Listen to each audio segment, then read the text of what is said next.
Chapter 2. Mabilis na napalitan ang ekspresyon ng gwapong mukha ni Sir Ace.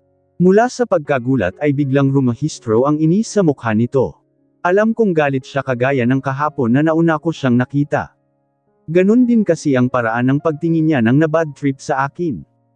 Biglang tumulim ang tingin ni Sir Ace na parang tumatagos sa akin kahit nandoon pa lang siya sa pintuan. Mas lalo tuloy nang inig ang mga tuhod ko dahil naglakad na si Sir Ace papalapit sa akin. Yung kalabog ng dibdib ko ay parang mas malakas pa sa tunog ng yabag ni Sir Ace na habang papalapit sa akin ay mas tumatalim ang tingin. "What are you doing in my room?"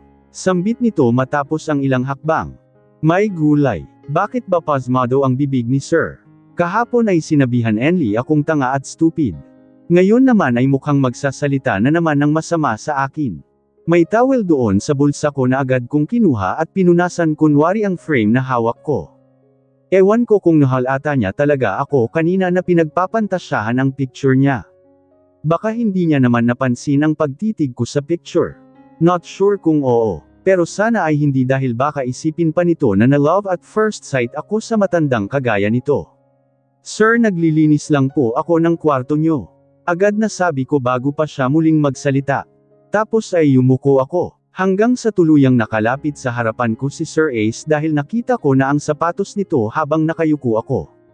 Napasinghap ako dahil sa distansya ko mula sa kanya ay naamoy ko na ang mabango niyang katawan. Yung pabango na gamit niya ay hindi masangsang sa ilong. Hindi gaya sa mga classmate kong mga lalaki doon sa school kapag nilalapitan ako para pumorma ay nahihilo na ako. Yung sa kanya ay parang nagagayuma ako sa amoy. Maarte kasi ang ilong ko sa pabango. Ayoko ng matatapang na amoy kaya nga ang gamit ko lang ay baby cologne. Natatakot akong ibaling sa mukha ni Sir Ace ang paningin ko at lamunin ako sa pamamagitan ng mata nito. Parang tingin pa lang kasi ng mata nito ay nakakapanghina na.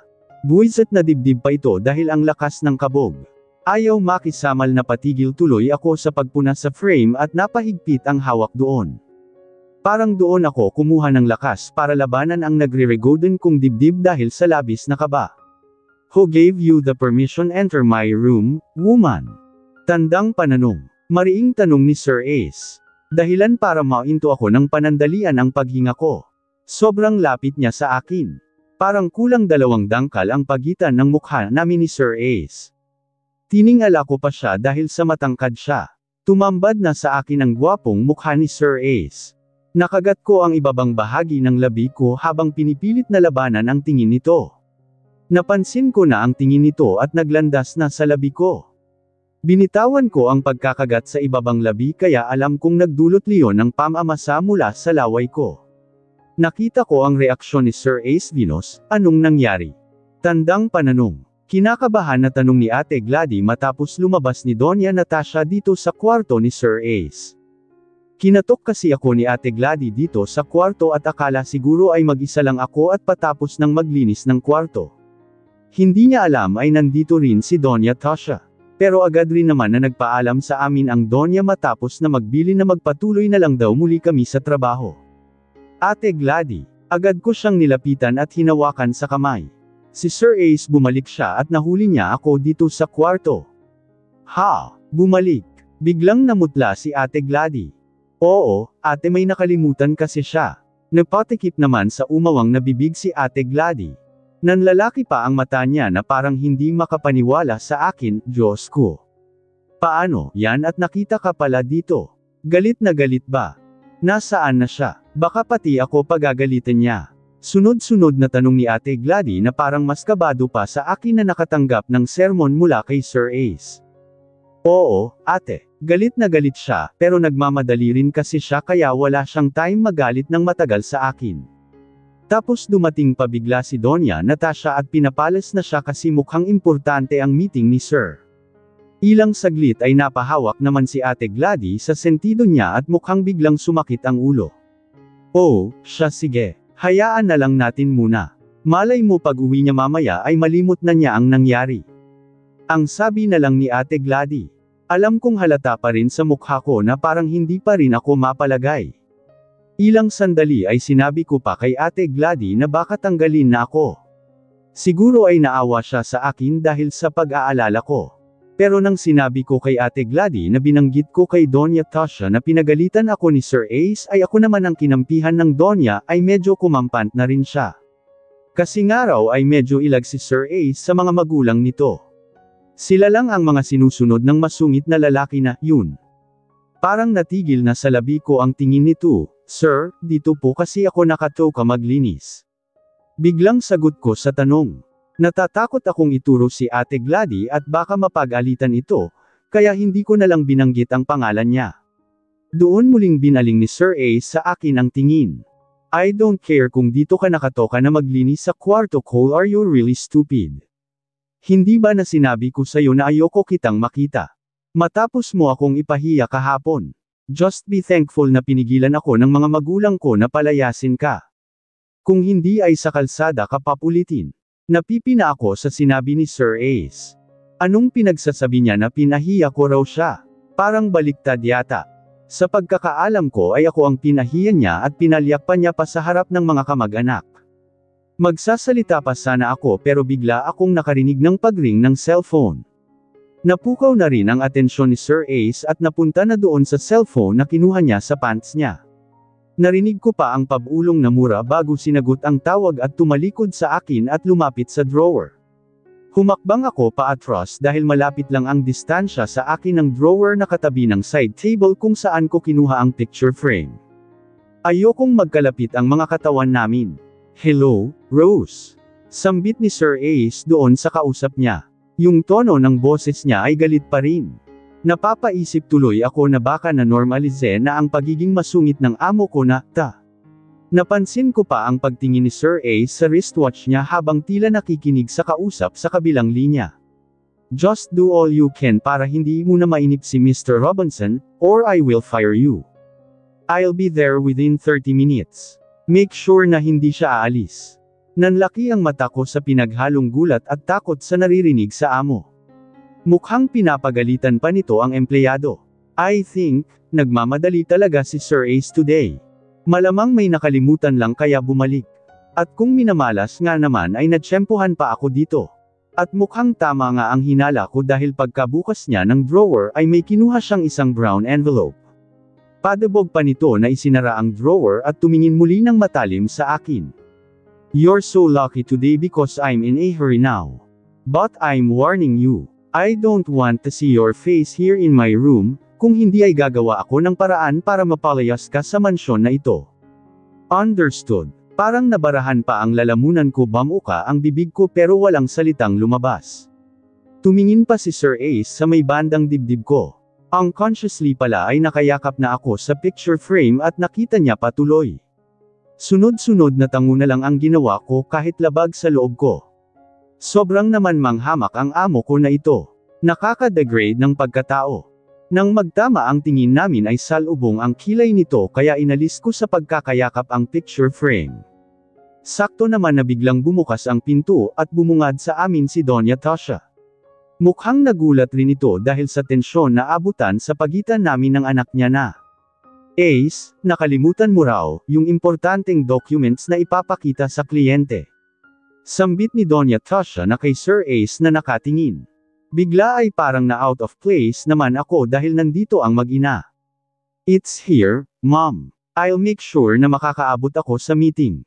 Sabi ni Sir Ace na winagiway pa ang hawak na envelope at humakbamang papalapit sa may pinto. Bakit kasi hindi mo nalang pinakuha sa driver mo? Para at least na na-entertain mo na si Mr. Robinson doon sa meeting place nyo. Narinig kong tanong ni Doña Tasha. You know that I don't want to take a risk, Mom. Lalo na at huling beses na may kamiting ako ay may sumabotahe sa akin. I want to personally explain and hand this document to Mr. Robinson. Mariing sabi ni Sir Ace. Hindi ko tuloy alam kung kikilos na ba ako at lalabas ng tuluyan dahil nandun sila sa pinto. Ayoko rin mag-excuse at baka mabaling pa sa akin muli ang pansin ng masungit na byudo. Live now bago pa magalit si Mr. Robinson. Don't disappoint us again, sambit ni Doña Tasha. Yumuko na lang ako para hindi ko na makita ang mag-ina. Nagkunwari kasi ako na wala na lang naririnig. Hindi ko na narinig na sumagot pa si Sir Ace sa sinabi ng mommy niya. Naramdaman ko na lang ang yabag niya. Tapos ang pagsara na pinto. Nang muli akong tumingin ay nakita ko si Doña Tasha na lang ang nandito sa loob na lumapit sa akin. At least ay lumuwag na ang dibdib ko dahil wala na ang presensya ng masungit na amo. Nagkaroon pa ako ng pagkakataon na huminga na ng normal. Dahil kanina ay sobrang tense ako, at least ngayon ay nabawasan na ang panginginig ng tuhod ko. May nangyari ba, hiha? May ginawa ba ang anak ko? Nagdadalawang isip ako magsisinungaling o sasabihin ang totoong nangyari na kung ano-anong masasakit na salita ang sinabi sa akin ng anak niya. Sa huli ay naisipan kong huwag na lang magsinungaling. Kasi po, huwag na daw po akong maglilinis dito sa kwarto niya dahil ayaw niya po akong makikita. Pasensya na po Donya kung mainit po ang dugo sa akin ng anak niyo. It's okay, hiha. Don't mind him. Just do what your job requires. Sambit ni Doña Tasha na tipid na ngumiti sa akin. Venus, anong nangyari? Kinakabahan na tanong ni Ate Gladys matapos lumabas ni Doña Natasha dito sa kwarto ni Sir Ace. Kinatok kasi ako ni Ate Gladys dito sa kwarto at akala siguro ay mag-isa lang ako at patapos ng maglinis ng kwarto. Hindi niya alam ay nandito rin si Doña Tasha.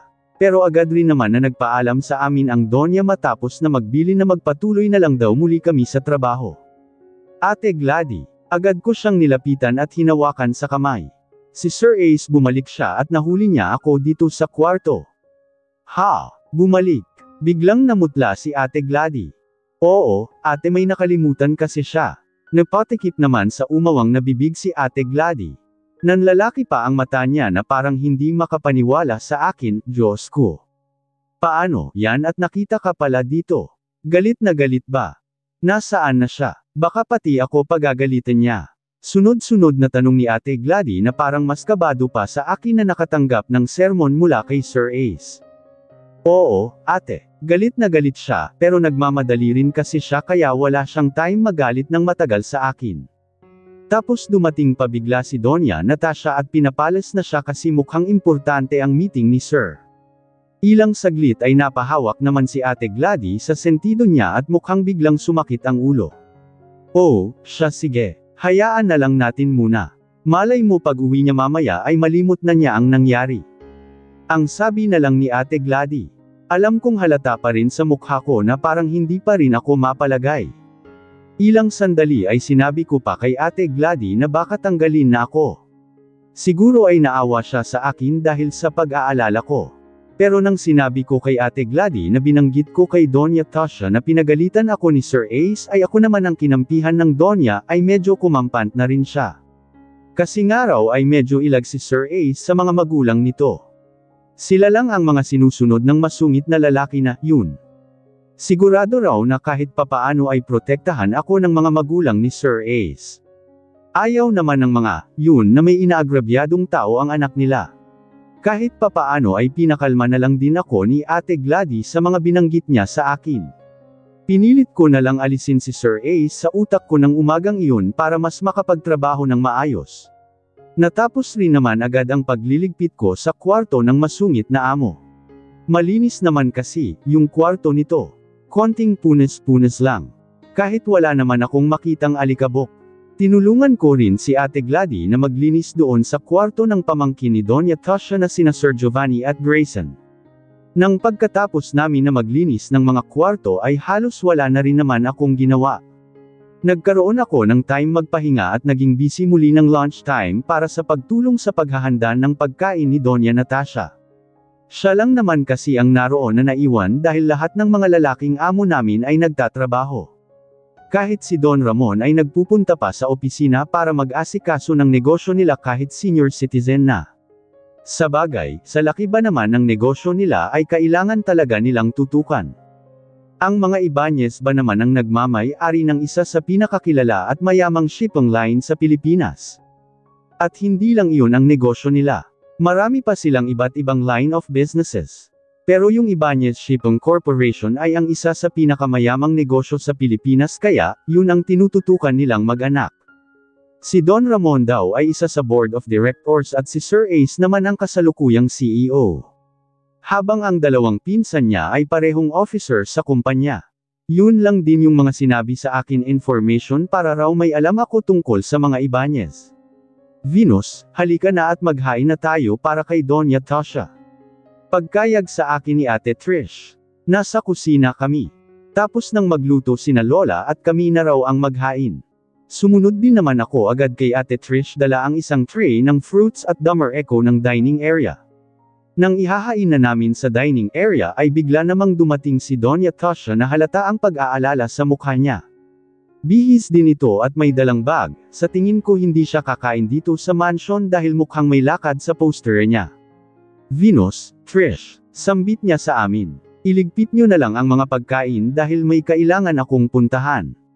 Pero hindi pa nakakaalis si Doña Tasha ay bigla namang dumating, yung isa niyang pamangkin dito sa dining. Halatang nanggaling pa sa opisina dahil naka-business suit siya at may dalang attaché case. Grayson, ang aga mo yata? Tanong ni Doña Tasha.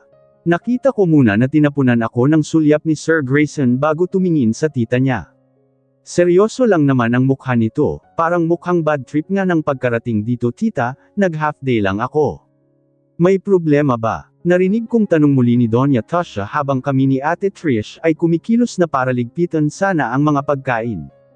Wala na ako sa mood magtrabaho, tita. Sinira na ni Kuya Ace ang araw ko. Pinahiya niya ako sa isang investor natin. Ibinida niya na naman yung mga ideas niya at hindi man lang ako binigyan ng chance para doon sana sa proposal kong bagong project. Paliwanag sa Grayson. Narinig ko na lang ang pagbuga ng hangin ni Doña Tasha. Hayaan mo, iho, at kakausapin ko siya. Kumain ka na lang muna at ako ay may kailangan na puntahan. Natigil tuloy ang pagliligpit namin ni Ate Trish dahil dito pala kakain si Sir Grayson. Halata naman ang pagmamadali sa kilos ni Doña Tasha at hindi na kami nilingan pa at tuluyan ng umalis. Sir Grayson, halika na po at kumain muna po kayo, pag-aaya ni Ate Trish.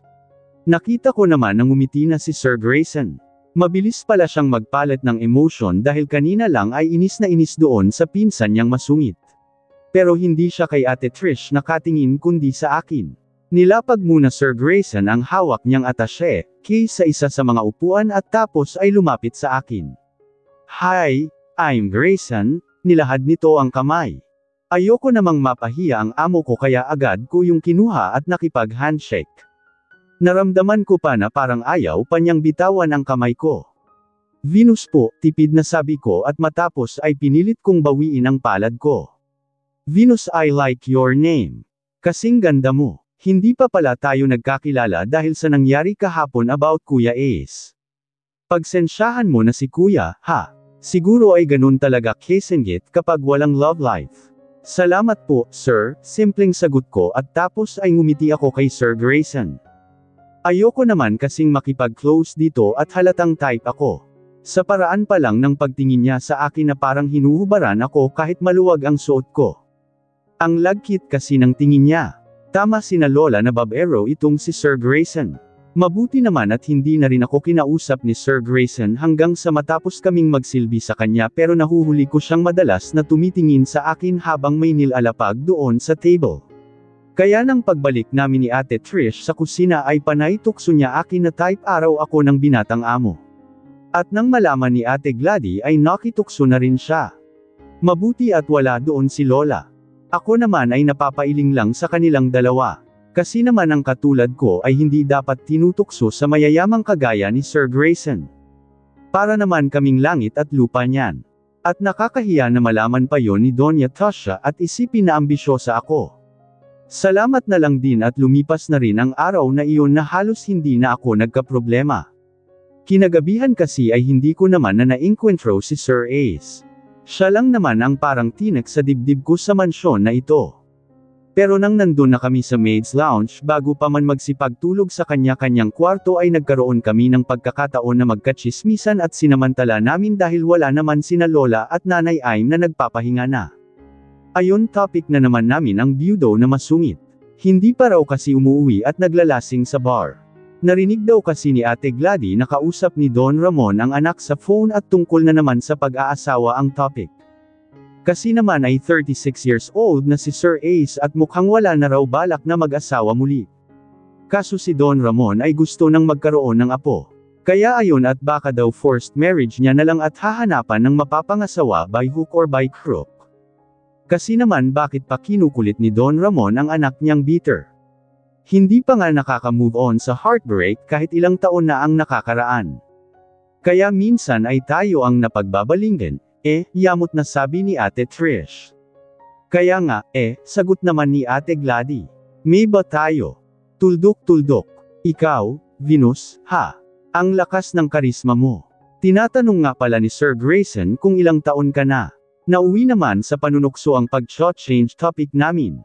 Kaya nagpaalam na lang ako sa kanila na pupunta na sa kwarto ko at matutulog. Pagdating naman sa kwarto ko naaalala ko ang pinag-uusapan namin tungkol kay Sir Ace. Kung ganon ay pinag-aasawa na pala siya ni Don Ramon, tanong ng isip ko. Sino naman kayang malas na babae ang ipapakasal sa kanya? Good morning, Venus. Napakislat ako sa gulat nang marinig ang boses ni Kuya Anton. Kuya Anton? Ikaw pala bakit parang tulala ka dyan? Baka naman imbes na gumanda ang tubo ng mga bulaklak ay magsimatay ang mga iyan. Bigla ko naman na-realize na nalulunod na sa tubig ang mga bulaklak na dinidiligan ko. Umalis rin naman si Kuya Anton at ako ay naiwan na lang na natitigilan. Paano ba naman ako hindi matutulala papunta ako dito sa garden ay nakasalubong ko si Sir Ace. At as usual ay sinungitan na naman ako nito. Sa halos magdadalawang linggo kong pagtatrabaho dito sa mansyon. Hindi ko naman maintindihan ang sarili ko kung bakit hindi pa ako masanay-sanay sa treatment sa akin ng amo. Simula talaga nung first day ko hindi na nagbago si Sir Ace sa akin. Parang first impressions last na ang tingin niya sa akin ay tatanga-tanga ako. Madalas niya akong sigawan lalo na kung walang tao sa paligid at may utos siya sa akin. Parang nag-enjoy ito kapag nakikita akong naiinis.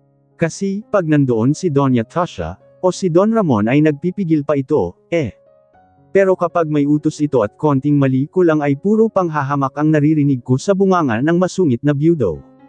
Walang katapusan na damit at mura ang sinasabi nito na kulang na lang ay lumipad ako sa dami ng mura may mga pagkakataon rin na sumagot ako ng pabalang kay Sir Ace kapag hindi ko na kinakaya ang panghahamak nito sa akin. Minsan ay naikukwento ko, yun kay Lola at sinasabi niya lang sa akin habaan ko ang pasensya ko kung gusto kong magtagal. At oo, gusto kong magtagal dahil para ito sa pag-aaral ko. Pero ewan ko ba sa tingin ko talaga ay nahumaling na ako sa isang Ace Brian Ibanez. Kahit na lagi niya akong sinusungitan at binubulyawan may nararamdaman akong kakaiba sa kanya. Nagkaroon ako ng lihim na crush sa lalaking doble ang tanda sa akin. Kung bakit? Hindi ko rin alam. Basta ang alam ng puso ko ay crush ko ang masungit na iyon dahil laging nagre-rego din ang puso ko kapag nasa malapit siya. Pero tinataga ko sa utak ko na simpleng pagkahumaling lang iyon dahil lang siguro dahil nga gwapong-gwapo ako kay Sir Ace. Gwapo naman kasi talaga niya kahit may edad. Kasi naman, hindi rin naman nasunod, yung sinabi sa akin nila Nanay Imelda na iiwas raw nila ako kay Sir Ace para hindi ako mapag-initan. Nagsisilbi rin naman ako sa hapag kapag nariyan ang masungit na amo kaya ayon, nasusulyapan ko tuloy siya minsan ng palihim. Parang ang perfect kasi ng itsura ni Sir Ace para sa akin. Kaya gaya nga ng sabi nila Ate Gladys, marami pa daw talaga nagkakagusto sa amo namin. At kapag ako ang isa sa mga nagsisilbi ay napapansin ko si Sir Ace na nag-iiba ang timpla ng mood. Venus, pagkatapos mo raw dyan ay tumulong ka sa pag-set up sa may pool, ha? Nilapitan ako ni Ate Trish na mukhang galing ng pool para maglinis doon. Araw ng linggo ngayon at busy ang araw na ito dahil mamaya ay may event na magaganap. Pool birthday party ng isang pamangkin ni Doña Tasha na Sir Giovanni. Though may mga katirer naman at magiging taga-silbi mamaya kaya hindi naman sa amin ang lahat ng pagod, ay marami pa rin kaming tatrabahuhan ngayon umaga. Lalo na mamaya na after party na kami ang magliligpit. Nang matapos ako naglakad na ako papunta sa pool area nang bigla akong harangin ni Sir Grayson. Sir Gray, may iuutos po ba kayo? Nakangiting tanong ko. Yes. Pwede bang ipalinis yung kwarto ko, kahit mamaya kapag hindi ka na overloaded sa work? Pupunta kasi ang girlfriend ko mamaya sa party, Sure, sir, ngumisi pa ako na may halong panunokso. Congrats pala sir at sinagot ka na pala, dagdag ko pa na matamis nang initian si Sir Grayson. Thank you, Venus. Ikaw kasi, Bawal kang liwagan. Ayan tuloy napilitan akong manligaw ng iba para kalimutan ka agad. Tinawanan ko lang si Sir Grayson sa biro nito. Kasi naman ay kahit papaano ay nakagaanan ko na ito ng loob. Nang mga unang araw ko ay sobrang naiilang ako sa kanya dahil nga obvious na type ako. Pero nang isang beses na kinausap ako nito at nagtatanong kung may boyfriend na raw ba ako ay sinabi ko na wala naman akong balak na mag-boyfriend pa hanggang hindi tapos sa pag-aaral. Parang simula no, ay dumistansya na rin siya sa pagpapakyut sa akin. Simula noon ay medyo gumaan na rin ang loob ko na kausap si Sir Gray. Madalas sa gabi ay tumatambay ito sa garden at magpapatimpla ng kape. Ewan ko sa trip ni Sir Grayson at mahilig talaga siya magkape sa gabi. So, ayon, kapag nag-serve na ako sa kanya ng kape ay may kaunting interview sa akin kaya siguro medyo naka-close ko at nakakakwentuhan. Sige na, Sir Gray at baka kailangan na ako sa pool area. Pupunta na lang ako sa kwarto niyo pagkatapos. Okay, I'll just buy something from mall, for my girlfriend. Pagkasabi ni Sir Grayson ay nilagpasan na niya ako at doon na siya patungo sa may parking ng sasakyan niya. Ako naman ay akmang maglalakad na pero natigilan ako dahil napansin ko sa di kalayuan si Sir Ace na naniningkit ang mata na nakatingin sa akin. Nagsimula itong maglakad papalapit sa akin at habang lumalapit siya ay mas lumalakas naman ang kabog ng dibdib ko. Nang isang hakbang na lang ang pagitan namin ay doon na nanikip ang dibdib ko habang hindi tinatanggal ang eye contact sa mata ng gwapong lalaki. I knew it, bukod sa pagtitimpla ng kape gabi-gabi ay nakikipagbiruan ka na rin sa pinsan ko. What's next, Miss Gold Digger? Sir, nagpintig ang tainga ko sa narinig. Ano pong sinabi niyo? Dagdag na tanong ko kahit maliwanag pa sa sikat ng araw ang pagkakarinig ko sa salitang gold digger. Pinakita ko rin sa ekspresyon ng mukha na hindi ko nagustuhan ang sinabi ni Sir Ace. Halata naman na tila nagtagumpay na naman ito na masira ang araw ko. Bingi ka ba o tanga, babae? I'm not going to repeat what I've said. Sagot ni Sir Ace. Habaan mo ang pasensya, Venus, apo kung gusto mong tumagal at makapagpatuloy ng pag-aaral. Bigla kong naalala ang bili ni Lola sa akin isang beses na nagsumbong ako sa pambubulyaw sa akin ni Sir Ace. Gustuhin ko man na bigyan ng sampal ang lalaki ay kailangan kong magtimpi. Hindi ako pwedeng pumatol. Patuloy pa rin lagabog ng dibdib ko dahil sa pamilyar na kaba na lagi kong nararamdaman kapag napapalapit kay Sir Ace. Pero dahil ininis niya ako ngayon ay sinantabi ko muna, yun at inuna ko na intindihin ang inis na nararamdaman. Excuse me po, Sir Ace.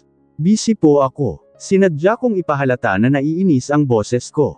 Humakbang ako at akma nalalagpasan si Sir Ace pero nagulat na lang ako nang hinawakan niya ako sa braso.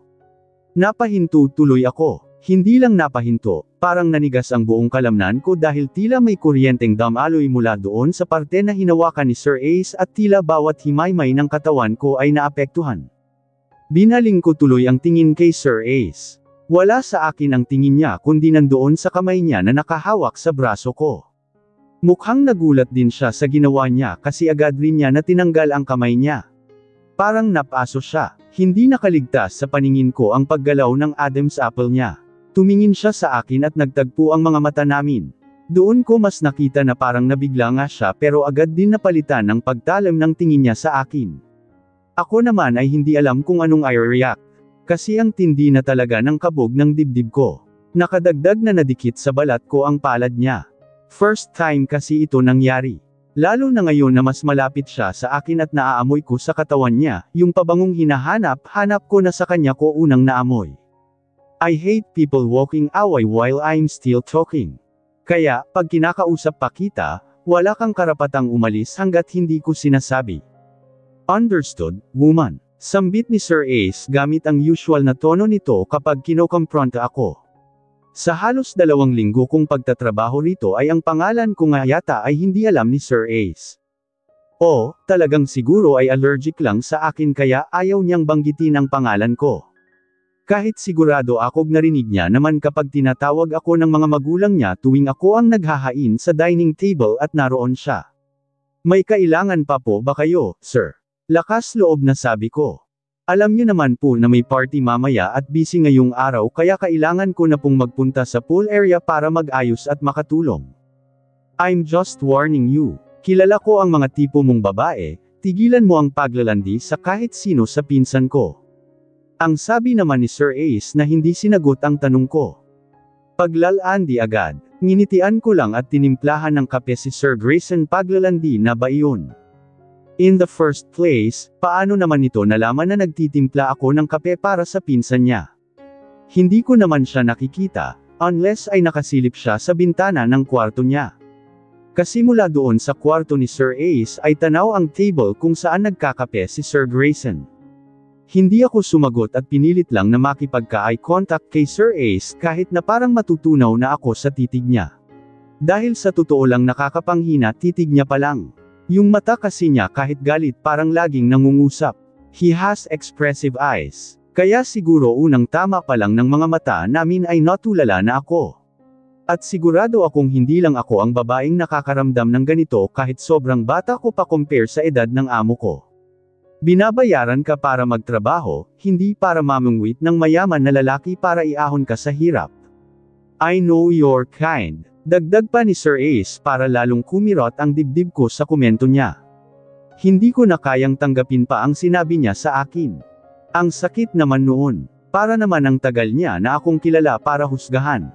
Sir, grabe naman po kayong magsalita sa akin. Hindi porke mayaman po kayo at mahirap ako ay tatapakan nyo na ang pagkatao ko. Tsaka hindi nyo naman po ako personal na kilala kaya huwag nyo naman po kayong maging judgmental sa akin. Sobrang sama na talaga ng loob ko sa narinig sa kanya ngayon lang. Ang dami-dami ko na rin naman kasing narinig na pambubulyaw mula kay Sir Ace, pero yung kaninang sinabi narinig ko talagang panghahamak na sa pagkatao ko ang sinabi niya. Parang wala man lang kabait-bait sa katawan si Sir Ace. Hindi man lang I consider ang pagiging bata ko. Talagang pinapatulan niya ako kahit ang tanda-tanda niya na. At hindi ko naman maintindihan ng una pa lang ay sinabi niya sa akin na ayaw niya raw akong makita pero itong nakalipas na linggo ay madalas na hinaharang niya pa ako at nag-uutos rin. Ilang beses rin naman niya na sinadyang kausapin ako. Para lang pag-alitan o manginis. Hindi ko maintindihan kung paano ko napigilan ang sarili na hindi maiyak sa sinabi ni Sir Ace. Basta nararamdaman ko na lang yung mata ko parang nagsisimula ng mamasa. Ilang saglit na nakatingin sa mata ko si Sir Ace. Hindi ko alam kung naawa ba siya sa akin. Bigla niya na lang akong pinaalis at sobrang pasalamat ko na ginawa niya iyon dahil napigilan ko ang pagpatak ng luha. Nagmamadali akong nagpunta roon sa pool area. Nakita ko doon si Ate Gladys, nag-aayos ng setup para mamaya sa party. May mga ibang tao rin na naroon na staff ng event coordinator para mamaya. Sila ang magde-design ng area. Venus, bakit parang nalugi ka ng 100 milyon sa negosyo? Panipi. Anong ni Ate Gladys nang nilapita ko siya? Napilitan tuloy akong magsabi kay Ate Gladys nang nangyari kani-kanina lang. Kinuwento ko sa kanya na sinabihan ako ng masungit naming amo ng gold digger. Grabe naman yan si Sir Ace. Bakit ba ang hilig niyang pag-initan ka? Hay naku, hindi kaya nagagandahan siya sayo. Bigla tuloy nawala ang inis ko at natawa sa sinabi ni Ate Gladys. Grabe ka naman, Ate Glad. Ang tanda-tanda na noon times 2 nanograms edad ko. Bakit naman siya magagandahan sa akin? At kung nagagandahan siya, dapat nga ay maganda ang treatment niya sa akin. Ngumuso pa ako na parang batang nagsusumbong sa nanay, ano ka ba? Wala naman sa edad Leon. Syempre maganda ka. Ang ganda-ganda mo kaya. Lalo na siguro, pag naging super dalaga ka na, pag edad mo siguro ng mga 20 plus mas lalo kang maging blumang. Ngayon pa nga lang ay parang napapansin ko na si Sir Ace ilang beses ko na rin nakita na sinulyapan kanya, doon ako nagsimulang mapalang sa mga pinagsasabi ni Ate Gladys sa akin. Pero ewan ko parang lumundag ang puso ko nang marinig na sinulyapan daw ako ni Sir Ace. At the same time ay nalinis ako sa sarili ko na dapat ay puro inis lang ang maramdaman ko sa matandang byudo na, yun. Bakit niya naman gagawin sa akin iyon, ate? Alam mo namang inis na inis siya sa akin. Ayaw nga yata akong nakikita, kasi nga maganda ka. May mata naman si Sir para makita iyon. Pero syempre hindi kanya papatulan. Para ka na niyang anak sa laki ng difference ng age nyo. Tsaka gaya nga ng lagi nating pinagchismisan hindi ngayon mag-aasawa matapos niyang ma-broken hearted doon sa asawa niyang namatay. Napabuntong hininga na lang ako matapos sabihin ni Ate Glady Leon. Bakit ba ako affected? Crush ko lang naman siya pero dapat nga ay hindi na. Kasi lagi naman niya sinasakta ng damdamin ko sa mga sinasabi niya sa akin na masasakit na salita. Pinasya ko na lang na mag-concentrate sa trabaho. Tumigil naman na sa kakadaldal si Ate Glady. Matapos kong tumulong doon sa pool area ay nagpunta naman na ako doon sa kwarto ni Sir Grayson at naglinis. Matapos sa kwarto ni Sir Grayson ay nagpunta na ako sa kusina para tumulong. Laking pasalamat ko na lang din at hindi ko na nakita si Sir Ace pa. Sobrang busy ng araw na ito at ng bandang hapon na ay nakapagpahinga naman ako ng kahit 30 minutes. Sumabak akong muli sa pagtulong sa preparation para sa pool birthday party ni Sir Giovanni. Dumating na ang kinahapunan at nagsimula na ring dumating ang ibang staff doon sa event. Sinama kami sa meeting para sa kanya-kanya namin na gagawin para mamaya sa party. So, kami nila Ate Glady at Ate Trish ay additional server doon. Matapos kaming sabihan ng mga gagawin namin ay sabay-sabay pa kaming kumain muna matapos ay pinabalik na kami sa kwarto at sinabihan na mag-ayos na. Sobrang nahahapo ako kaya nang pagbalik ko ng kwarto ay nagpahinga lang ako ng ilang minuto. Parang pinagpawisan ako ng sobra dahil sa dami ng ginawa ko. Akmang papasok na sana ako ng bathroom para makapaghanda na sa party mamaya dahil nang tinignan ko ang oras ay alas 7 na at ang party ay magsisimula ng 8 p.m. Nang pinagbuksan ko ang pinto ay nakita ko si Ate Glady na pumasok sa loob ng kwarto ko tapos inilapag niya sa kama ko yung mga tela na hindi ko alam kung para saan parang damit ang mga iyon. Nang kinuha ko at tiningnan ang mga iyon ay napakunot na lang ang noo ko. Ate Glady, ano, tanong ko. Nagulat ako sa denim short, na kapag sinuot ay sa tingin ko kita ang singit ko dahil sa sobrang iksi. Tapos meron din doon na crop top na sa tingin ko na pag sinuot ko ay magiging habulin ako ng mga lalaki. Ano pa? Di uniform natin mamaya habang nagsisilbi sa party. Bale walang sagot ni Ate Glady na akmang lalabas na ng kwarto. Uniform. Akala ko ba bawal tayong magsuot ng sobrang sexy?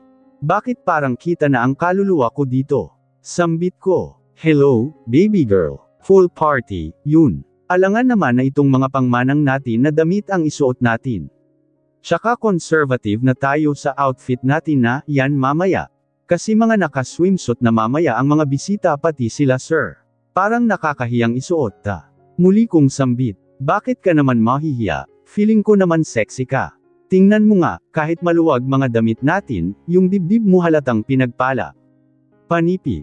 Ace Brian Ibanez. I was so consumed by anger that I slammed the door when I returned to my room.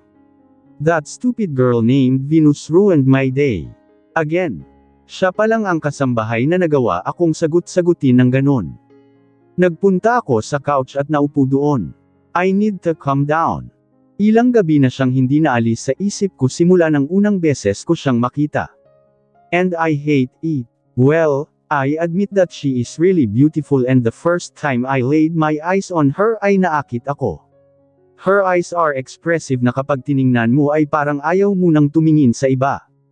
And her lips, she didn't even need a lipstick to make it kissable. I can't understand myself na nakakaramdam ng ganito sa isang babae na bata pa. But I'm sure na nagandahan lang ako sa kanya. Kakaibang ganda meron ang batang iyon. Parang laging nang-aakit. Like Melody, my late wife. Na sa unang tingin ko pa lang ay naakit na ako. That's why I'm doing my best para mainis ang Venus na, yun sa akin at mapilitan na lang na umalis dito sa mansion at hindi na niya magulo ang isip ko. Kung hindi lang dahil sa mga magulang ko na unang araw pa lang ay ayaw nang pumayag na papalayasin ko ang babaeng iyon. I really mean it, na ayokong makita na ang mukha ng babaeng leon mula ng araw na sumablay siya sa pagtitimpla pa lang ng kape ko. Good thing I have a reason para minas ako sa kanya. Tinaga ko sa isip kong tatanga-tanga ang Venus na, yun para lalo akong makaramdam ng inis kaya nang nahuli ko siya na naglilinis ng kwarto ko kinabukasan ay binulyawan ko siya. Nang mga sumunod na araw ay mas naging visible na si Venus sa mata ko dahil si Mommy ay madalas na ni-request na si Venus ang mag-serve ng pagkain lalo na sa umaga, kahit alam naman ni Mommy na nag-iba ang timpla ng mood ko kapag nakikita ko ang babae. Sa bawat araw na nagdaan ay mas lalong gumaganda si Venus sa paningin ko kaya mas lalo akong naiinis sa kanya. Pati ang pinsan ko na si Grayson ay masyadong halata na may gusto rin sa kanya. Kaya bukod sa madalas na pagiging sambungero at sip-sip ni Grayson sa mommy ko ay lalo pang nadagdagan ang inis ko sa pinsan ko. Then, napatunayan ko na kagaya lang pala si Venus ng namatay kong asawa na si Melody. They are both gold digger. Parehong malandi. Lalo na kapag alam nilang may mahihita sila sa lalaki. Isang beses ay nakita ko siyang pinagtitimpla ng kape at nakikipagnitian kay Grayson doon sa may garden.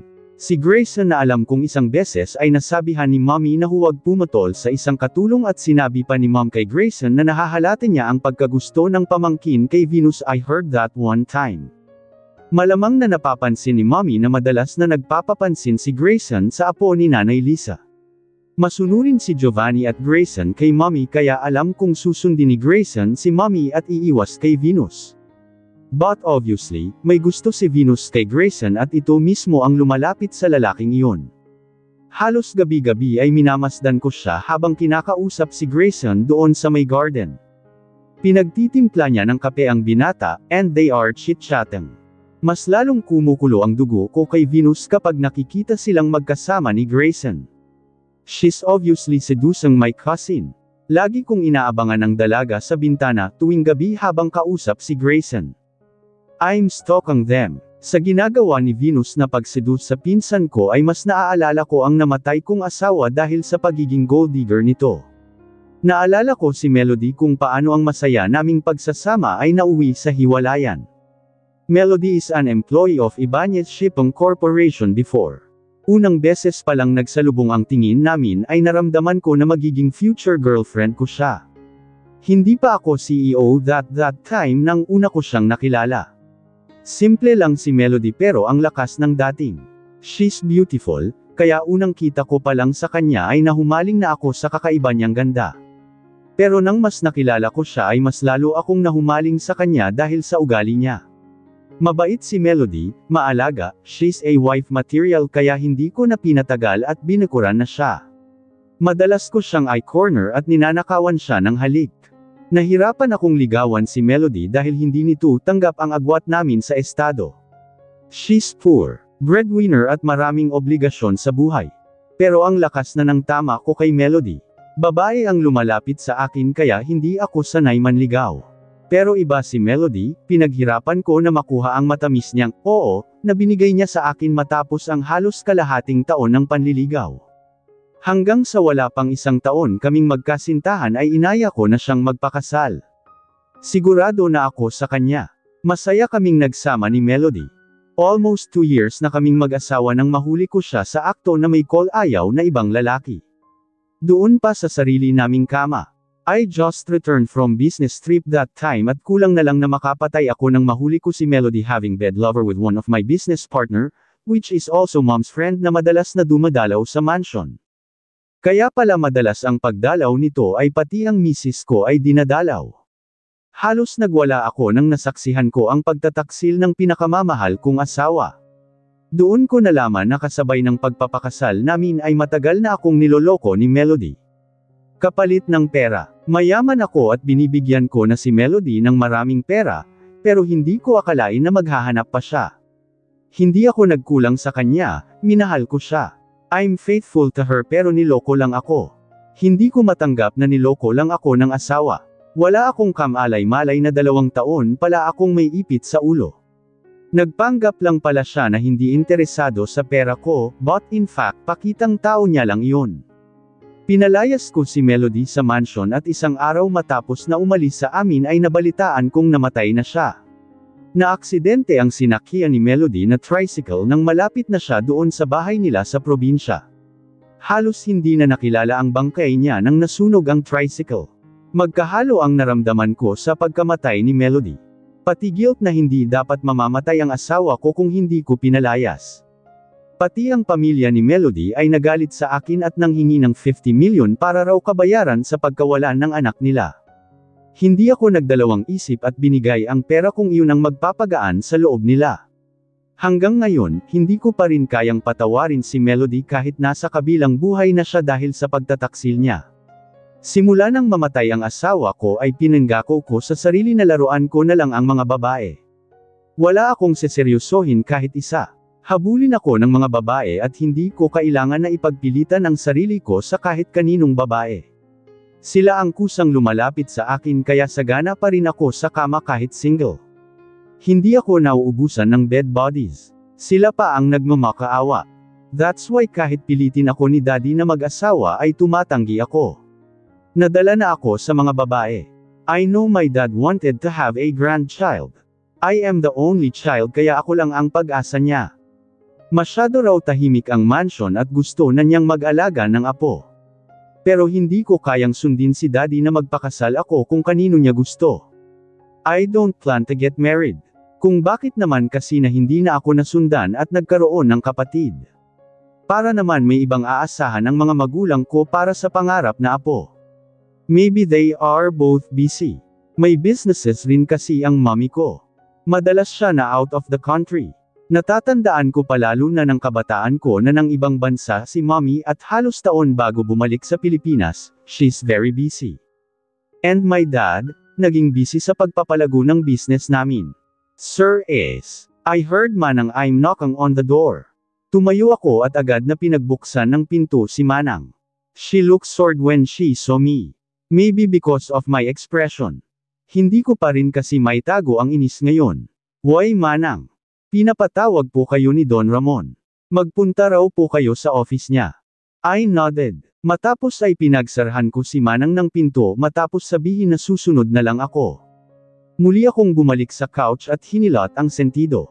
Pinilit kong ikalma ang sarili dahil sa inis na nararamdaman kay Venus. Lalo na at malinaw pa sa mata kong nakikipagngitian siya kay Grayson kanina. Pero parang baliwala ang ginawa ko dahil ganun pa rin ang pakiamdam ko. I decided to see Dad. Ayaw no nang pinaghihintay. Kaya kahit gusto ko pang magwala sa inis ay lumabas na ako. Halos masira na ang pinto dahil sa pabalibag na pagsara ko. I don't care kung marinig ng birthday boy na si Giovanni ang ingay na nilikha ng pinto. Katabi ko lang ang kwarto nito. I'm not sure if he's inside his room. Maybe he's still sleeping because he went home late. Hindi ito nakasabay sa breakfast kaninang umaga. Nag-advance birthday celebration na siya kasama ang mga kaibigan niya kahapon. But he's not just celebrating his birthday today. I heard my mom and dad about their plan to make Giovanni one of the board of directors of one of our newly established company. Ang galing talagang sumipsip ng lalaking iyon sa mga magulang ko. That Giovanni and Grayson, na sampad lang sa mansion na ito, masyado ko nang napapansin na lagi silang nagpapabida sa mga magulang ko. Pati birthday ni Giovanni ay pinag-aksayahan ng panahon ni mommy. Natalbagan pa ang birthday party ko ng nakaraan buwan na 36th birthday ko. We just celebrated a simple birthday sa isang hotel kasama ang mga kamag-anak at malapit na business partners. Dad, what's wrong? I asked that nang makarating sa office nito. Iho, I want to inform you that Raquel is coming to the party later. I want you to entertain her. Panipik. Who's Raquel? Well, you know her, siya yung dumalaw sa opisina last week. Anak siya ng isa kong kaibigan. I learned that he likes you at gusto kitang irito sa kanya, Dad. Please. Ayokong makipag-date kahit kanino. That girl is very young.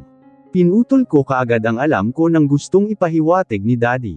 Here we go again. Madalas na talaga naming pagtalunan ni Daddy ang tungkol sa pag-aasawa ko. I don't need a wife. Kama lang ang gusto ko sa mga babae at nakukuha ko iyon kahit walang asawa. Ace Brian. Biglang taas ng boses ni Daddy. Kapag ganun siya ay alam kong seryoso ang galit nito. Don't make it hard for me. Kapag hindi mo pa ako mabigyan ng apo ngayong taon ay mapipilitan akong tanggalan ka ng mana. Raquel is already 24. It's just a 12-year gap, maglinarte ka pa ba dyan sa tanda mo? What? Are you serious, Dad? Hindi ko maiwasan na pagtaasan ng boses si Daddy. Yes, I'm serious. I want a grandchild, iho. I'm old, at gusto kong mahawakan ng apo ko bago man lang ako mamatay. Maganda si Raquel, sexy. Batang-bata at may gusto sayo. But, Dad, I don't want to get married. Alam mo kung ano ang pinagdaanan ko. That's all in the past, Ace. It's been 6 years at hindi ka pa ba nakaka-move on? Galit na talaga si Daddy dahil nakakuyom na ang kamay niya na nasa ibabaw ng table. Give me a grandchild at hindi na kita kukulitin. I don't care kung sinong babae ang bubuntisin mo. Gusto kong mabigyan mo ako ng apo ngayong taon. Kung hindi ay gagawin ko ang sinabi ko. Tatanggalan kita ng mana. Never akong magpapakasal lalo na bata. Panipig. Venus, ang tagal mo naman. Malakas na tawag habang kinakatok ako ni Ate Trish dito pa rin sa kwarto ko. Tumingin muna ako sa orasan at napansin ko na 20 minutes na lang bago mag alas 8. Sigurado na nagsisidatingan na 3 ang mga bisita. Pero meron namang mga tao na mag-a-assist na doon, kaya siguro naman na kahit malate ako ng ilang minuto ay hindi ako mapapag-alitan. Tapos na akong maligo at magbihis pero basa pa ang buhok ko. Nakatingin ako sa reflection ko ngayon sa salamin at hindi ko nagugustuhan ang nakikita. Sobrang sexy ng suot ko. Paano kapag nakita ako ni Lola na ganito ang suot? Baka ma-shock ang matanda. Kahit sa bahay dati ay hindi naman ako ganito magdamit. Kasi nga ay pinagbawalan ako ng nanay ko na magsuot ng mga revealing na pambahay dahil hindi ko naman tunay na ama ang kasama ko sa bahay. Though kaya ko naman magdala ng sexy na damit dahil may mga ilang event sa school na kinuha akong muse ng department namin at nakapagsuot ng sexy na dress. Pero hindi, yung ganito na halos kita na ang singit ko. Tapos hapit pa, yung crop top sa katawan ko. Kita ang pusod ko. Tiningnan ko ang bandang likod ko mula sa salamin. Kita ang hubog ng katawan ko. I have a sexy back. Yung nako-cover lang ng suot kong maong short ay ang mismong tambak ng puwet ko. Kitang-kita ang makinis kong legs. Hindi ko talaga yun nagugustuhan dahil ayoko ng mga lalaking tinitignan ako ng malagkit kapag nagsusuot ng sexy na damit. Pakiramdam ko kasi ay sa isip nila ay hinihipuan na ako. Venus, malapit nang mag-umpisa. Napailing na lang ako nang ang narinig ko nang kumatok sa pinto ay si Ate Gladys. Mukhang naiinis na sila sa kabagalan kong kumilos.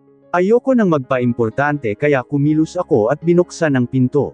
Pagkabukas ko ay nakita ko naman ang panlalaki ng mata nila Ate Gladys at Trish. Natigilan sila at hindi na nakapagsalita. Pareho silang tiningnan ako mula ulo hanggang paa. My God! Venus, ang ganda at sexy mo. Sambit ni Ate Gladys na halos lumuwa na ang mata kakatingin sa katawan ko. Si Ate Trish naman ay nanatiling tulala. Hindi niya maalis ang tingin sa katawan ko, partikular doon sa may bandang pusod ko. Ate Gladys, Ate Trish, pwede bang hindi na lang ito ang maging damit ko? Hindi naman kasi ako sanay sa ganitong damit. Hoy, Venus! Ano ka ba? Kung ganyan ang katawan ko kahit maghubad ako gagawin ko. Diyos mio, kahit 18 years old ka pa lang ang ganda na ng hubog ng katawan mo. How to be you ba? Si Ate Gladys. Tsaka, huwag kang mahihiya dahil halos lahat ng tao doon naka-swimsuit. Muling sabi ni Ate Trish. Dahil nakita ko na rin ang mga pagmamadali sa mukha nila ay tumanggaw na lang ako. Sa bagay at ilang oras ko lang naman isusuot ito at hindi naman siguro ako mabubuntis sa mga tinginan nila. At hindi naman siguro kami magiging pansinin. Dahil malamang ay nag-e-enjoy yung mga bisita mamaya. Tiningnan ko naman ang mga suot nila at halos magkakaparehas lang kami na ganun ka-sexy ang damit. In fairness naman na sexy din ang dalawa kong ate. Pero kung paagtatabihin kami ay ongat ang kaseksihan ko. Tsaka kailangan mo na mag-makeup. Halika at makeup, nakita si Ate Gladys. Hindi pa man ako nakakatanggi ay hinayla na ako ng dalawa papunta doon sa kabilang kwarto. Doon sa may lounge area namin. Tumambad kaagad sa akin ang makeup kit, blower at kung ano-ano pang pampaganda. Sigurado maraming mababaliw mamaya kapag nakita taob mo pa yung mga bisita ni Sir Giovanni malamang. Sambit ni Ate Trish, binoblower ni Ate Gladys ang buhok ko.